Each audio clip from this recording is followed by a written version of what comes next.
Baik, Assalamualaikum warahmatullahi wabarakatuh. Gimana kabarnya semua mahasiswa sarjana terapi keperawatan tingkat 1? Bapak harap semuanya dalam keadaan sehat walafiat ya. Baik, pada kesempatan kali ini kita akan melanjutkan proses pembelajaran yang akan Bapak sampaikan melalui video berikut ini, yaitu materi mengenai etik dalam pelayanan keperawatan, mata kuliah psikologi. Baik, saudara mahasiswa semua harus memperhatikan ya materi ini. Nanti ada Bapak di tengah materi ada pertanyaan harus saudara jawab.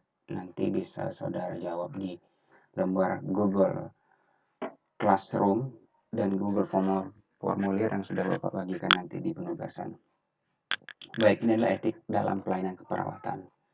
Nah, ini adalah contoh seorang perawat ya. Langsung saya coba tanyakan sebagai pertanyaan pertama. Nah, siapa ini Raza Najar? Ya, tolong saudara jawab nanti di bukan di komen di bawah ini ya, tapi di lembar penugasan nanti. Itu yang pertama. Kemudian pengertian etika, mungkin saudara-saudara sudah belajar di mata kuliah khusus etika keperawatan, tapi tidak ada salahnya kita mengulang kembali. Etika itu adalah berkaitan dengan konsep yang dimiliki oleh individu ataupun kelompok untuk menilai apakah tindakan yang telah dikerjakan itu salah atau benar, buruk atau baik. Kalau etik sendiri adalah peraturan atau norma yang dapat digunakan sebagai acuan bagi perilaku seseorang yang berkaitan dengan tindakan yang baik dan yang buruk, yang merupakan suatu kewajiban dan tanggung jawab moral. Itu perbedaan keduanya ya. Etika itu adalah bagaimana konsep, sedangkan etik itulah peraturannya. Kemudian tipe-tipe etik.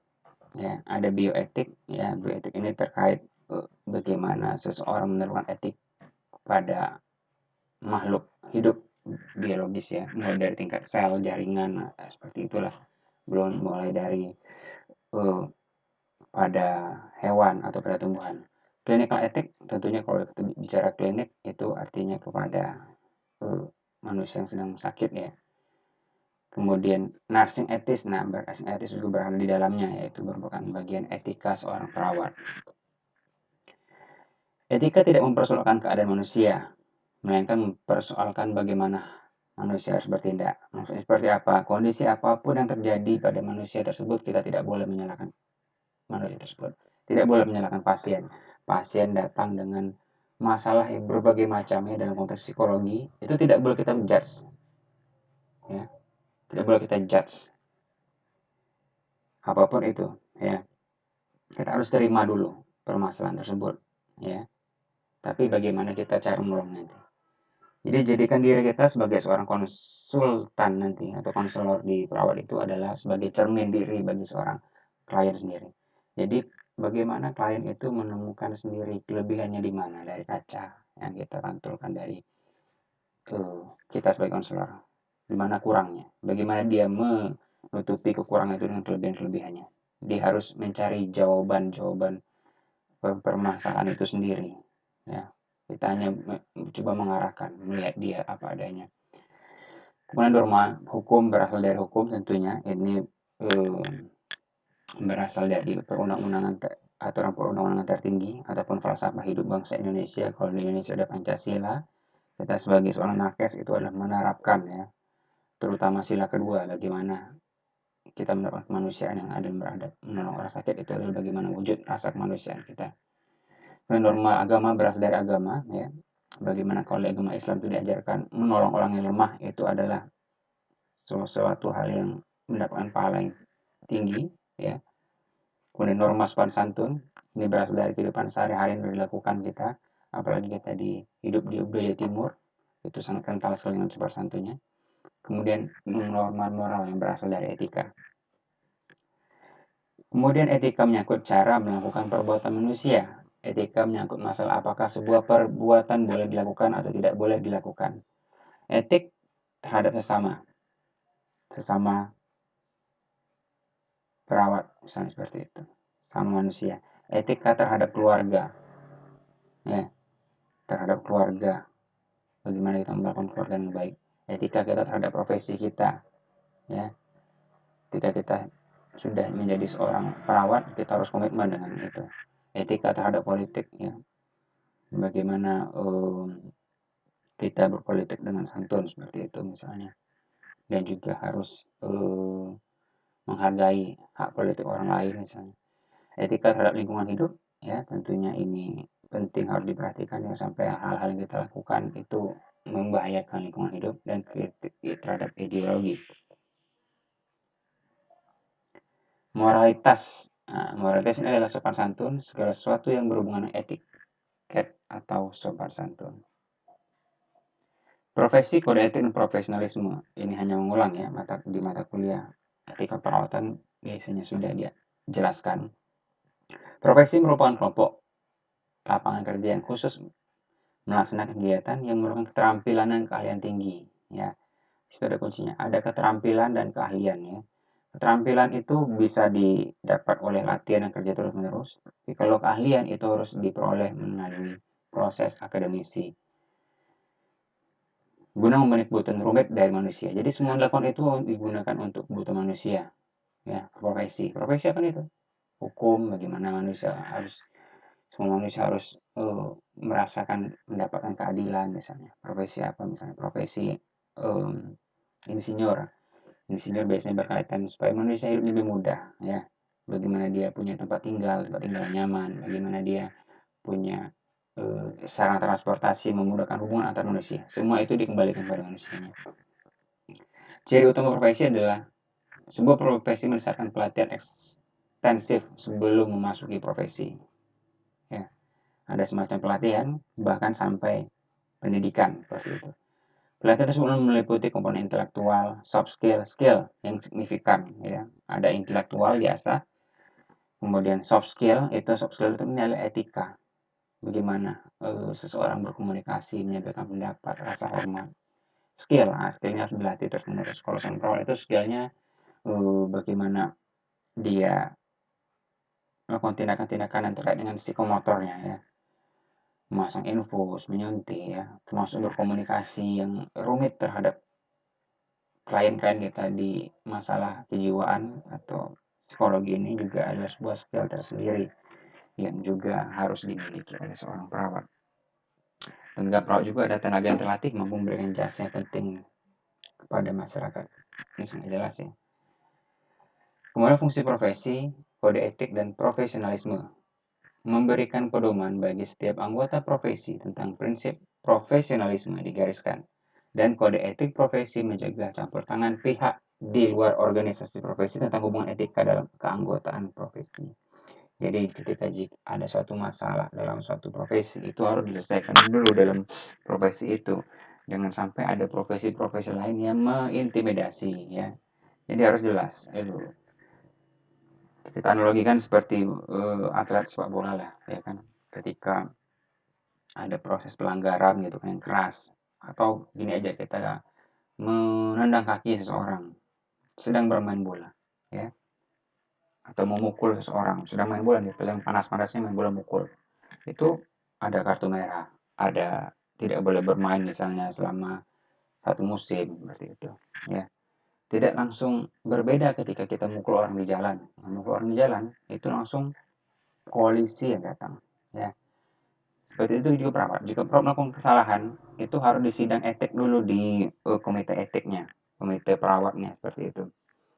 Supaya menjadi lebih jelas sanksi-sanksinya seperti apa. Dia harus dilindungi oleh profesinya.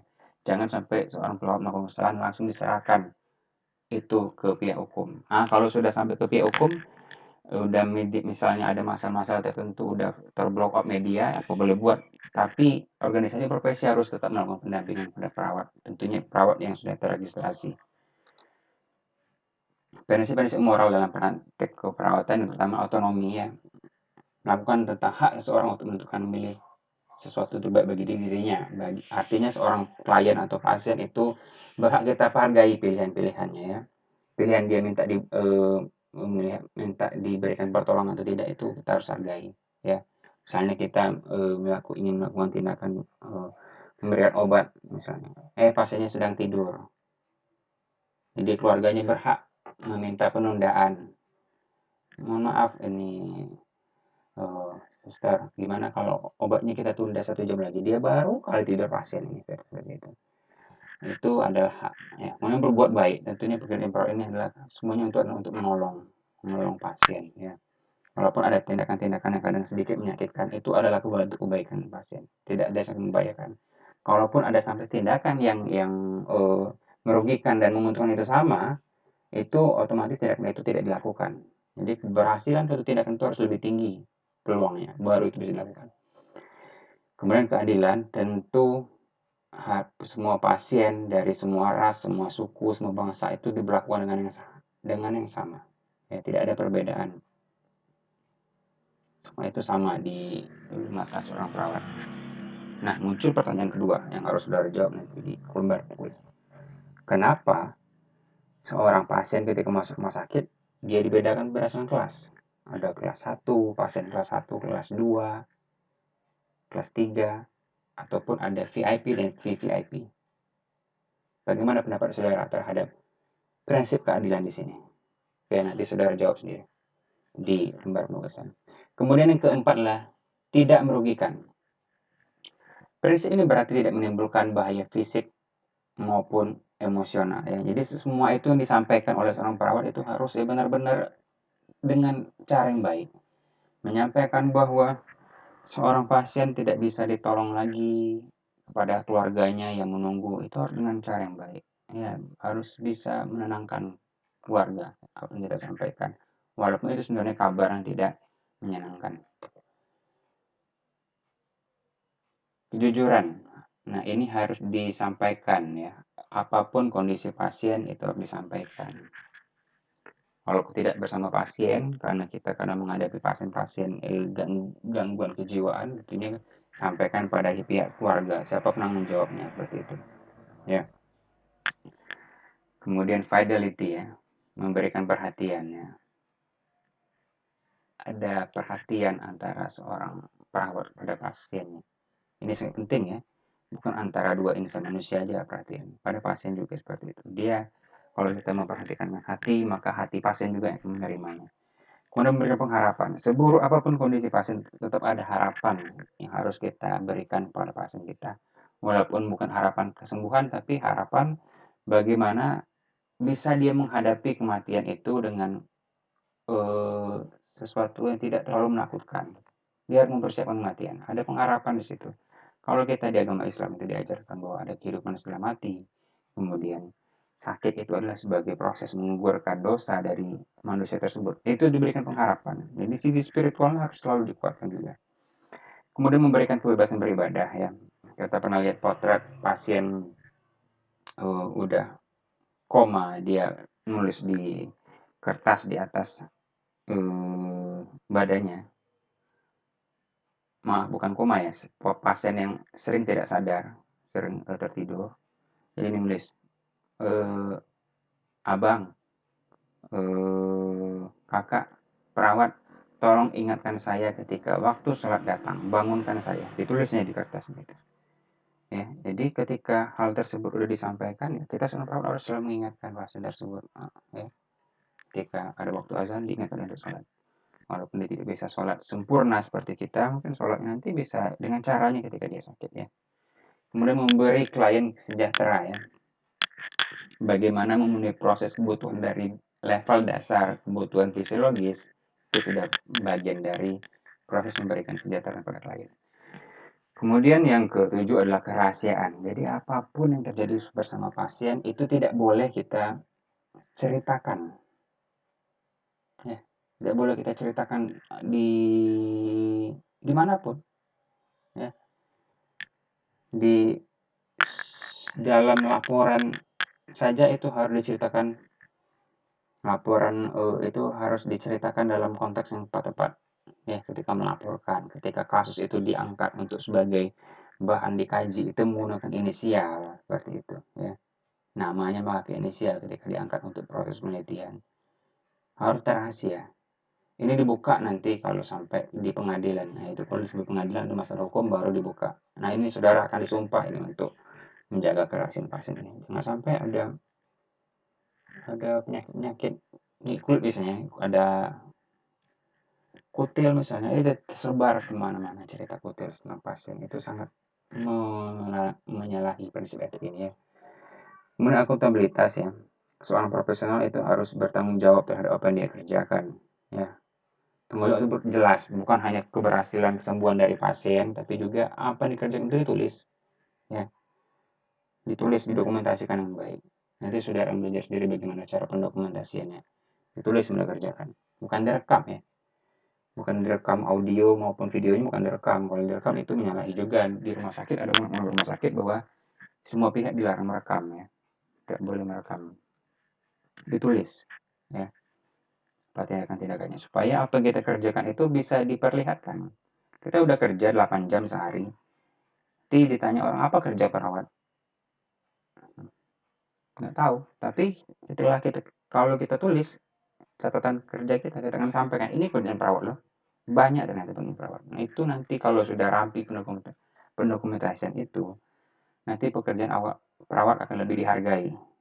Kalau dihargai ada honor situ, ada tunjangan, ada kenaikan penghasilan di situ ya. Kalau kita sudah berhasil, ini masih prosesnya. Bagaimana perawat itu harus komitmen, harus menulis apa yang dia kerjakan. Masalah etik yang terjadi pada pelayanan kesehatan ya, adalah dalam berfokus pada kesulitan dalam memutuskan apa yang dilakukan ya. Misalnya ini contoh, ini pertanyaan ketiga kuis ya. Perawat menerima klien yang berlawanan jenis dengannya. Kemudian klien ini memiliki keyakinan tidak boleh menatap di antara keduanya. Jadi tidak boleh tatap mata di antara keduanya. Klien tidak mau tatap matanya seperti itu. Dia pun pasti tidak mau menatap mata si perawat. Bagaimana teknik komunikasi tepat bagi perawat selama proses konsultasi? Nah, ini saudara silakan jawab nanti di kuis yang ketiga ya. Kemudian masalah-masalah lain yang sering ditemui itu adalah masalah yang berfokus pada tindakan kesulitan tidak pada pengambil keputusan tapi dalam pengimplementasiannya. Karena kita merencanakan hal yang cukup banyak dalam sehari, tapi tidak sempat, waktunya kurang seperti itu. Ya. Jadi kita harus memprioritaskan. Prioritas itu bukan hanya pada satu pasien kan. Ya. Nanti kalau saudara berpraktik di rumah sakit itu satu pasien yang saudara tangani. Tapi ketika saudara bekerja itu ada 5 pasien sampai 10 pasien yang saudara harus tangani dalam waktu 8 jam. Tentu harus berbagi mana yang prioritas, mana yang mengancam nyawa, mana yang sangat diperlukan oleh pasien. Itu yang harus saudara kerjakan terlebih dahulu. Ya. Kemudian ada muncul pertanyaan resiko pekerjaan, itu adalah bagian dari profesi kita seorang perawat. Perawat mengetahui tindakan yang benar tapi tidak dapat melaksanakannya karena kebijakan institusi dan desakan lain ya. Banyak hal seperti ini. Misalnya perawat terpaksa menolak pasien yang datang ke rumah sakit di ruang IGD karena pasien tidak punya penanggung jawabnya, tidak ada jaminan kesehatannya. Nah, ini hal-hal yang sangat dilema etis, distress moral gitu di sana. Ya. Kemudian perasaan bersalah, marah, bersalah, dan kehilangan ya. Pada saat kasus itu pasti akan merasa bersalah dan kehilangan. Nah, ini tidak perlu jadi kuis ya, pertanyaan nomor 4. Karena ini sampai sekarang pun masih bermasalah hal ini ya. Tergantung kebijakan rumah sakit. Ya. Nah, kalaupun peraturan kadang membolehkan menerima, tapi efek ke belakangnya itu panjang ya. Jadi seperti kasus bayi Deborah dulu beberapa tahun lalu, ini yang jadi permasalahan ya. Kemudian integritas perawat ya harus dikuatkan di situ ya. Paling enggak perawat itu punya komitmen dia sebagai penolong pertama pada kejadian-kejadian tempat umum ya. Kalau kecelakaan dia harus tolong di situ. Karena dia udah disumpah, walaupun dia kondisi apapun harus menolong. Ada laka lalu lintas, dia harus, saya seorang perawat, saya akan bantu pasien. Yakinkan orang yang menggerumpungi pasien misalnya sedang laka lantas, tidak tahu mau ngapain, tapi kita harus maju ke depan. Bilang sama masa saat itu, saya perawat, saya akan berusaha menolong. Ya, segera menolong waktu cepat. Kalau pasien udah benar stabil, boleh diangkat, dievakuasi, bawa ke rumah sakit, bawa ke fasilitas pelayanan kesehatannya. Kemudian mempengaruhi perawatan klien ya juga penting. Hasil penelitian menunjukkan bahwa tindakan perawat dipengaruhi oleh batasan-batasan seperti ini. Ancaman verbal ya. Jadi ada ancaman-ancaman dari manajerial, dari kepala ruangan yang membuat kadang-kadang perawat membatasi diri, tidak mau pusing terhadap kondisi yang ada, misalnya seperti itu. Takut kehilangan pekerjaan dan lisensi keperawatan mereka. Jadi kalau sudah sampai sanksi yang cukup berat itu sampai dicabut izinnya kan. Takut pada dokter juga ada mas, seperti itu. Ya, sebenarnya ini hal-hal yang harus mulai dikikis ya, karena kita perawat dan dokter itu mitra kerja ya. Jadi artinya perawat mengerjakan kebutuhan dasar manusia, dokter menyelesaikan masalah medis yang ada pada manusia tersebut. Jadi harus bersinergi. Tinggal bagaimana cara komunikasi dan kesetaraan ilmu. Ya, ilmunya harus setara sehingga kita bisa berdiskusi banyak dengan dokter. Ya, kalau sudah berdiskusi otomatis rasa takut ini berkurang. Takut pada hukum ya, misalnya ada keluarga-keluarga pasien yang mengancam seperti itu kan, sudah melakukan kesalahan. Harusnya perawat yang seperti itu dilindungi dulu, jangan sampai langsung pernah ada kasus lah sehingga perawatnya mengakui kesalahannya, takut di blow up media misalnya seperti itu. Harusnya dia ditarik dulu dari media atau dari situasi yang konflik tersebut ditarik. Harusnya pihak manajer rumah sakit yang turun terdepan, harusnya dibela, jangan sampai dia mengakui kesalahannya di depan hukum terlebih dahulu seperti itu. Yang harusnya dia ditarik seperti itu ya. Tapi karena pernah ada kasus ya, sehingga dia harus mendapat hukuman seperti itu ya, hukuman pidana ya. Kemudian tidak adanya dukungan baik dari teman sejawat maupun pimpinan. Ya, ini sangat miris kita ketika kita sudah bekerja tapi tidak ada jangankan dapat penghargaan, dukungan aja enggak. Ini akan melemahkan perawat itu sendiri.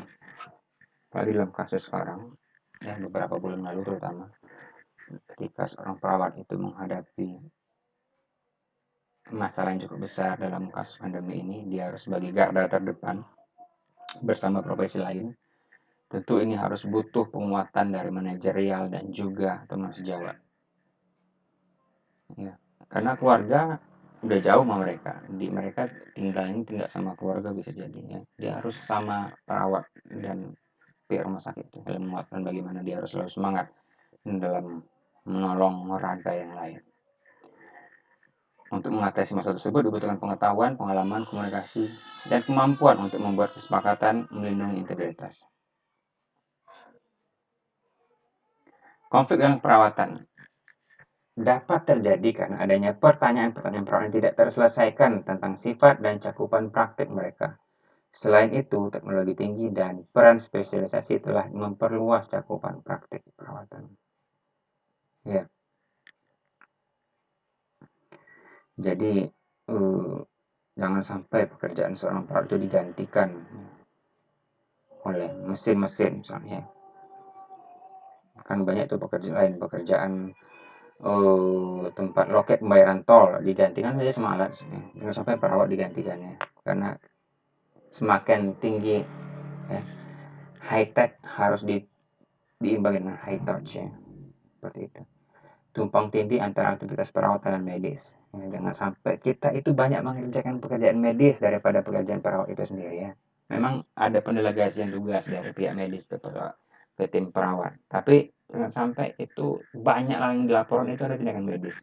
Tindakan kita tidak banyak dilaporkan. Contoh, meskipun perawat menghargai pendekatan perawat dan humanistik menggunakan hubungan perawat klien, banyak perawat yang menghabiskan waktunya dengan mengurusi mesin klien. Maksudnya mesin klien itu ya peralatan-peralatan yang diurusi ya. Misalnya ada troli yang kotor dibersihkan, itu ya kalau ada waktu luang lah, cuma bukan pekerjaan utama perawat itu ya. Lebih baik perawat itu harusnya 8 jam dari dinas itu sebagian besar waktunya bersama pasien. Ya, pasien yang sedang istirahat diajak cerita, ngobrol, seperti itu. Jangan hanya ketika ada tindakan medis baru ke pasien. Dia berceritalah. Dengan bercerita itu mengurangi ketegangan, mengurangi rasa efek cemas yang ada di rumah sakit. Itu sangat membantu pasien ketika dia berada di rumah sakit. Ya, termasuk pasien-pasien gangguan jiwa juga yang kita pelajari dalam konteks psikologi ini nanti ke depannya. Jangan hal-hal yang sifatnya global saja dikerjakan ya. Soalnya mimpin acara terapi, aktivitas kelompok, atau penyuluhan, senam, tapi dekati individu-individu. Itu kali nggak seorang perawat kan megang beberapa orang pasien. Berilah perhatian khusus bersama satu orang dua pasien. Lihat keberhasilannya. Itu akan ketika berhasil, pasien yang mau cerita sama kita, dia akhirnya bisa terbantu. Itu seharusnya menjadi kepuasan tersendiri bagi seorang perawat.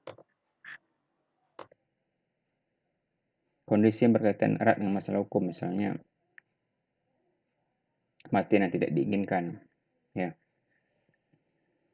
ini sangat membuatkan shock tertentu ya.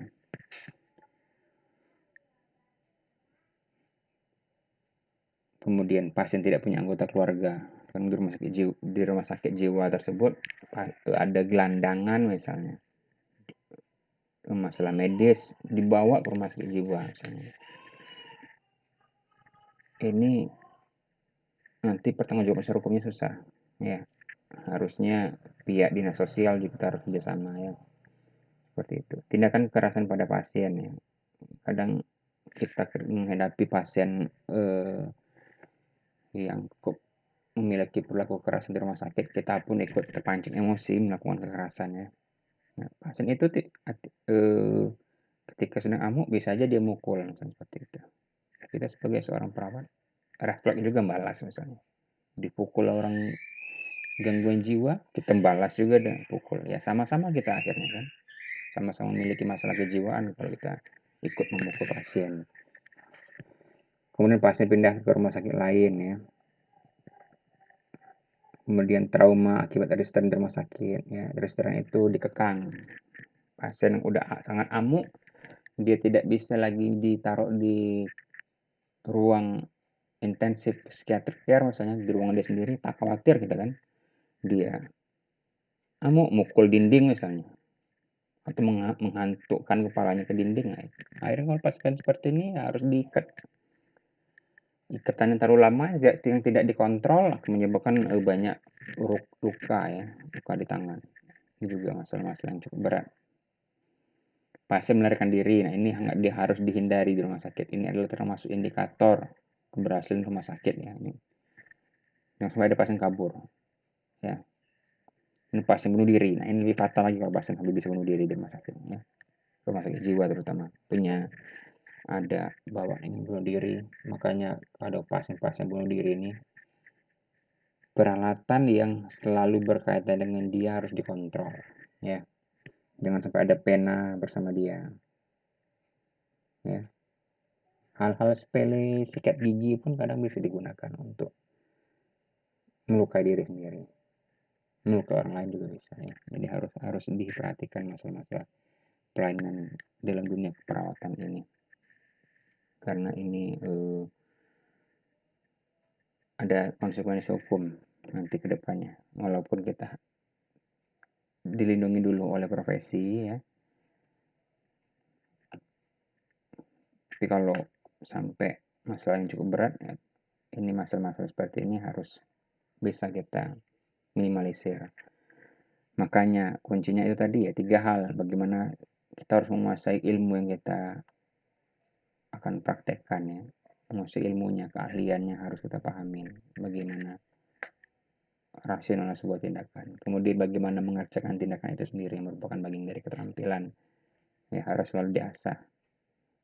Kalau udah lama dari proses perkuliahan, kita harus perbarui dengan proses pelatihan-pelatihan. Dan yang terakhir adalah bagaimana etika kita terhadap klien kita ya. Ini menentukan bagaimana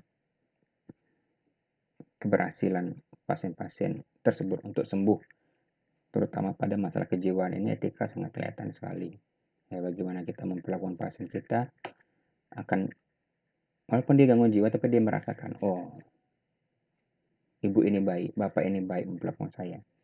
Dia akan menerima proses kebaikan-kebaikan yang telah kita sampaikan kepada dia. Dia akan coba menginternalisasikan juga dalam kehidupan dia, sehingga dalam proses terapinya dia akan lebih mudah dan bisa cepat memperoleh kesembuhannya. Masalah perawat terkait hukum, ya ini harus hati-hati seperti yang tadi Bapak bilang, bagaimana keterampilan harus selalu diupdate ya, terkait prosedur ya. Jadi harus selalu mengobservasi pasien secara adekuat, lihat pasiennya, mengecek benda asing pada tubuh pasien ya. Setelah operasi ini pada kasus-kasus di ruang rumah sakit atau ruang kamar operasi, tidak memonitor perubahan pasien ya, ini kesalahan juga. Tidak menggunakan tindakan aseptiknya, itu tindakan teknik steril dalam melakukan tindakan, pasiennya bisa kena infeksi di rumah sakit. Ini juga tidak memonitor penggunaan restrain ya. Tadi seperti Bapak bilang, restrain itu adalah pengekangan kepada pasien yang sedang amuk. Nah, ini harus juga dilakukan dengan tindakan kompeten. Bagaimana cara menggunakan baju restrain ya, baju restrain yang benar ya, mengikatnya jangan sampai dia gampang terluka. Kemudian tidak mengikuti standar institusi, bagaimana pasien restrain ini taruh di ruang mana misalnya. Ya, posisi bed tempat tidurnya itu di mana, atau ada aturan-aturan dari institusinya. Kemudian terakhir, tidak mengkomunikasikan pada dokter tentang perubahan pasien selama proses restrain. Ya, harus diinformasikan. Ini pasiennya udah tenang atau masih ngamuk berusaha meronta-ronta, itu harus kita jelaskan kepada dokter ya. Baik, demikian ya penyampaian materi dari Bapak mengenai etika dalam pelayanan keperawatannya. Jadi ada 3 pertanyaan quiz ya yang harus saudara jawab di Google Form, dikirim melalui Google Classroom ya. Bapak tunggu jawabannya untuk menambah nilai saudara. Mudah-mudahan materi ini bermanfaat ya. Bapak akhiri dengan mengucapkan wabillahi taufiq hidayah. Wassalamualaikum warahmatullahi wabarakatuh.